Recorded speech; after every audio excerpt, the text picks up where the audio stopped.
Hello guys, आज के इस वीडियो में हम कॉमर्स के कॉन्सेप्ट को पढ़ेंगे। इससे पिछली वीडियो में हमने इंडस्ट्री के कॉन्सेप्ट को डिस्कस किया था। ठीक है, आज के इस वीडियो में हम कॉमर्स के कॉन्सेप्ट को पढ़ेंगे। तो चलिए वीडियो को स्टार्ट करते हैं। जो फर्स्ट पैराग्राफ है, इसकी लास्ट 3 जो लाइन्स है उन्हें आप देखिए, जो हाईलाइटेड है। ठीक है, इसमें कह रहा है कि all the activities which establish link between the producer of goods and consumer of these goods and maintain a smooth and uninterrupted flow of goods between them come under commerce. वो सभी एक्टिविटीज़ जो एक producer और consumer के बीच में link establish करती हैं और प्लस इन दोनों के बीच में अनइंटरप्टेड फ्लो ऑफ गुड्स को मेंटेन करती हैं, उन्हें कहते हैं हम कॉमर्स। वो सारी एक्टिविटीज़ कॉमर्स में आती हैं।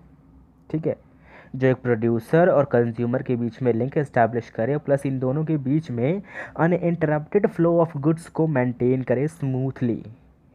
ठीक है, उसे हम कॉमर्स कहते हैं। अब कॉमर्स को 2 कैटेगरीज में डिवाइड किया गया है, आइए देखते हैं। पहला है आपका ट्रेड और दूसरा है आपका एड्स टू ट्रेड्स। ठीक है, ट्रेड में परचेज एंड सेल्स की एक्टिविटी शामिल है। ठीक है, और एड्स टू ट्रेड में अनइंटरप्टेड फ्लो ऑफ गुड्स की फैसिलिटी प्रोवाइड की जाती है। ठीक है, तो आइए एक एक करके इन दोनों ट्रेड को हम देखते हैं। पहला है आपका ट्रेड। ट्रेड ह्यूमन की वो एक्टिविटीज़ है जिसमें गुड्स एंड सर्विसेज को बाय और सेल किया जाता है। ठीक है, with the intention of earning profit. ठीक है, जो पर्सन इस एक्टिविटीज़ में एंगेज्ड होता है उसे ट्रेडर या मिडल मैन कहते हैं। ठीक है, ट्रेड 2 तरह के होते हैं, इंटरनल ट्रेड और एक्सटर्नल ट्रेड। ठीक है, इंटरनल ट्रेड, जब एक ट्रेड जो है कंट्री के अंदर किया जाता है विद इन द कंट्री, तो उसे हम इंटरनल ट्रेड कहते हैं। इसका मतलब क्या हुआ? इसका मतलब ये है कि जब कोई गुड्स एंड सर्विसेज कंट्री के अंदर ही खरीदी जाती है और उसे कंट्री के अंदर ही बेची जाती है कंट्री के लोगों को। ठीक, और इंटरनल ट्रेड भी फर्दर क्लासीफाई है 2 कैटेगरी में। पहला है आपका होलसेल ट्रेड और दूसरा है आपका रिटेल ट्रेड। ठीक है, फर्स्ट है आपका होलसेल ट्रेड। होलसेल ट्रेड क्या है? देखिए, buying and selling in relatively larger quantity is called wholesale trade. मतलब कि लार्ज क्वांटिटी में गुड्स को खरीदना और बेचना होलसेल कहलाता है, और जो पर्सन इस एक्टिविटी में इन्वॉल्व होता है उसे होलसेलर कहते हैं। ठीक है, सेकंड है आपका retail trade. This refers to buying and selling in relatively small quantities. A person engaged in retail trade is called a retailer. Small quantity में गुड्स को खरीदना और बेचना रिटेल ट्रेड कहलाता है, और जो पर्सन इस एक्टिविटी में एंगेज होता है उसे रिटेलर कहते हैं।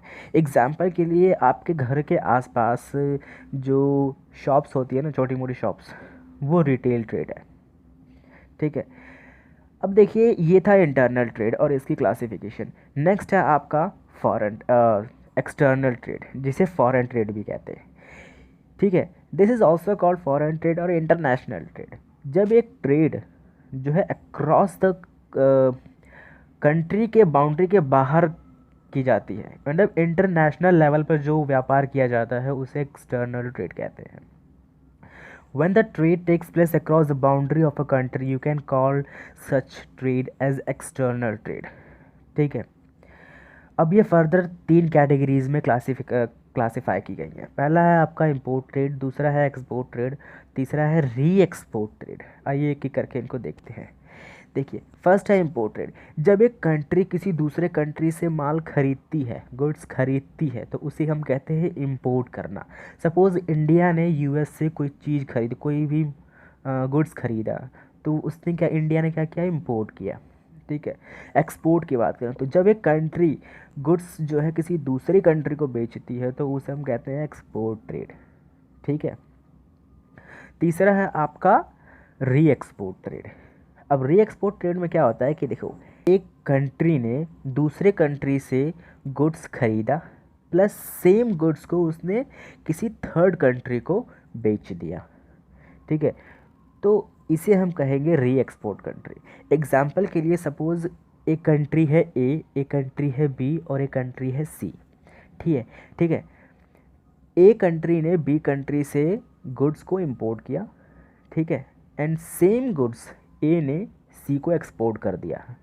तो ये कहलाता है री एक्सपोर्ट ट्रेड या फिर इंटरपोर्ट ट्रेड। ठीक है, तो ये था ट्रेड। अब नेक्स्ट देखेंगे हम एड्स टू ट्रेड्स।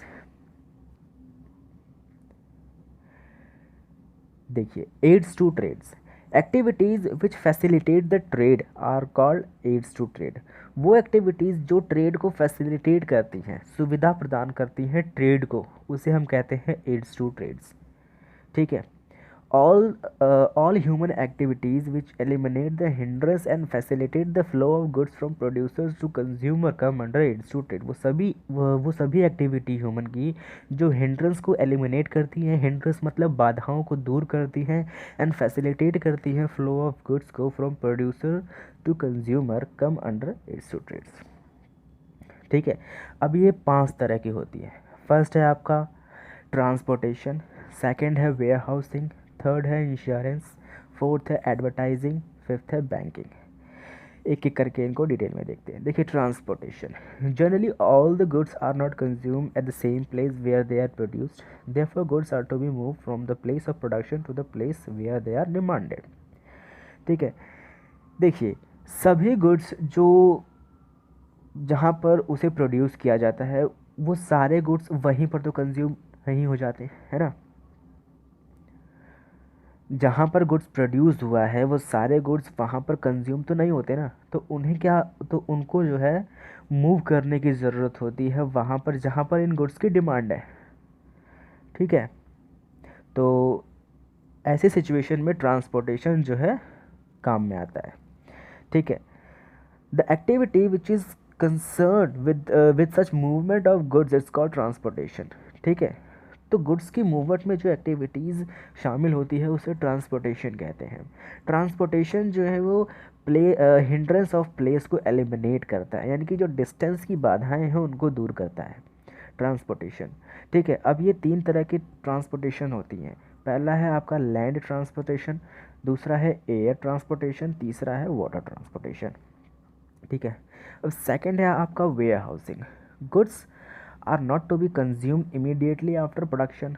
ठीक है, गुड्स की प्रोडक्शन के बाद, अच्छा मतलब कि इमीडिएटली तो वो गुड्स कंज्यूम नहीं हो जाता ना, तो normally there will be time gap between production and consumption. तो कंजम्पशन और प्रोडक्शन के बीच में एक टाइम गैप होता है।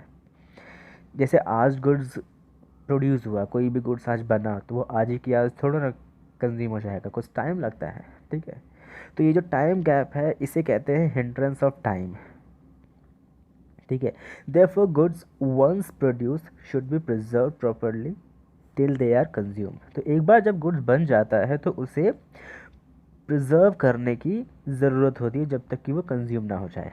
ठीक है, particularly perishable goods like milk, meat, vegetable, flowers वगैरह, इन सबको केयरफुली प्रिजर्व करने की ज़रूरत होती है क्योंकि ये बहुत जल्दी ख़राब हो जाते हैं। ठीक है, तो for this reason warehousing is recognised as at another aid to trades. तो इसलिए जो ये इसलिए जो वेयर हाउसिंग है ना, इसी कारण से ये अस्तित्व में आया है। ठीक है, तो इसे एड्स टू ट्रेड्स कहते हैं। Warehousing refers to preservation of goods to make them available as and when needed by consumer. तो वेयर हाउसिंग जो है ना, एक प्रिजर्वेशन है गुड्स का, जहाँ पर गुड्स को रखा जाता है और कंज्यूमर के लिए अवेलेबल कराया जाता है जब भी उन्हें ज़रूरत पड़े। ठीक है, thus warehousing eliminate the hindrance of time and provide the time utility of goods। तो ये क्या करता है, ये टाइम के बाधा को दूर करता है। ठीक है, थर्ड है आपका insurance, a goods may be destroyed while in production process or in transit due to accident or in storage due to fire and theft। ठीक है, गुड्स जो है प्रोसेस के दौरान डिस्ट्रॉय भी हो सकता है। ठीक है, एक्सीडेंट के दौरान भी डिस्ट्रॉय हो सकता है, और वे हाउस में स्टोरेज एरियाज़ में आग लगने की वजह से भी डिस्ट्रॉय हो सकता है। ठीक है, तो एक बिजनेसमैन ऐसे रिस्क को कवर करने की कोशिश करेगा, वो कवर करना चाहेगा। तो इंश्योरेंस कंपनी जो है ना, ऐसी सिचुएशन में सामने आती है और इन गुड और जो नुकसान हुआ है इन गुड्स से उनकी भरपाई करती है। ठीक है, तो इस पर्पस के लिए बिजनेस को ना इंश्योरेंस पॉलिसी लेनी पड़ती है। ठीक है, और उसे हर महीने कुछ अमाउंट ऑफ प्रीमियम पे करना पड़ता है। ठीक है, तो इंश्योरेंस कंपनी इस तरीके से बिजनेस को हेल्प करती है। फोर्थ है आपका advertising. Exchange of goods is possible only when consumer have the knowledge about the existence of a product. देखिए, गुड्स का एक्सचेंज तभी पॉसिबल है जब कंज्यूमर को पता हो उस गुड्स के बारे में, नॉलेज हो उसके बारे में। ठीक है, तो अब ये क्या हो गया, हिंड्रेंस ऑफ नॉलेज हो गया, नॉलेज की कमी, इसकी बाधा है। ठीक है, तो this hindrance is eliminated through advertising. तो ये जो हिंड्रेंस है ये एडवर्टाइज के ज़रिए दूर किया जाता है। ठीक है, through advertisement producer communicate all information about their goods to the prospective consumer and create them a strong desire to buy the product. देखिए, एडवर्टाइजमेंट के ज़रिए प्रोड्यूसर जो है ना अपने प्रोडक्ट के बारे में कम्युनिकेट करता है, उसके बारे में जानकारी देता है लोगों को, और कंज्यूमर के अंदर एक स्ट्रॉन्ग डिज़ायर क्रिएट करता है उस प्रोडक्ट को खरीदने के लिए। ठीक है, advertising facilitate flow of goods between producer and consumer by bringing the knowledge about the product to the consumer. Advertising जो है ये फैसिलिटेट करता है फ्लो ऑफ गुड्स को। ठीक है, between producer and consumer. Advertisement से प्रोड्यूसर और कंज्यूमर के बीच में गुड्स का फ्लो होता है, क्योंकि एडवर्टाइजमेंट से कंज्यूमर को उस प्रोडक्ट के बारे में जानकारी हो जाती है। ठीक है, और ये जो एडवर्टाइज है ये टीवी के ज़रिए किया जाता है, रेडियो, न्यूज़पेपर, मैगजीन, होर्डिंग वगैरह के ज़रिए एडवर्टाइजमेंट किया जाता है। तो ये चौथा आपका था एड्स टू ट्रेड्स। पांचवा है आपका banking. Banking facilitate a flow of goods by removing the hindrance of finance and credit. अब देखिए, फाइनेंस और क्रेडिट की जो बाधाएं आती है, ठीक है, उनको रिमूव करता है ये बैंकिंग सिस्टम। ठीक है, आपको गुड्स ट्रांसपोर्ट करना है, एक जगह से दूसरी जगह तक लेके जाना है या बिज़नेस शुरू करना है, तो उसके लिए पैसे की ज़रूरत पड़ती है। आज के टाइम पे तो हम बैंक के बिना जो बिज़नेस है उसके बारे में सोच ही नहीं सकते। ठीक है, टू स्टार्ट द बिजनेस और to run it smoothly we require money. ठीक है, तो बैंक सप्लाई मनी। ठीक है, a bank is an organisation which accept deposit of the money from public, withdraw on demand or otherwise, and hand the same to those who need it। Bank क्या करती है, एक organisation है ये, इन लोगों से डिपॉजिट इकट्ठा करती है। ठीक है, उनकी डिमांड पर उन्हें देती है, प्लस ये उन लोगों को भी पैसा देती है जिनको ज़रूरत होती है। ठीक है, लोन देती है उन लोगों को। ठीक है, तो bank also provide any services.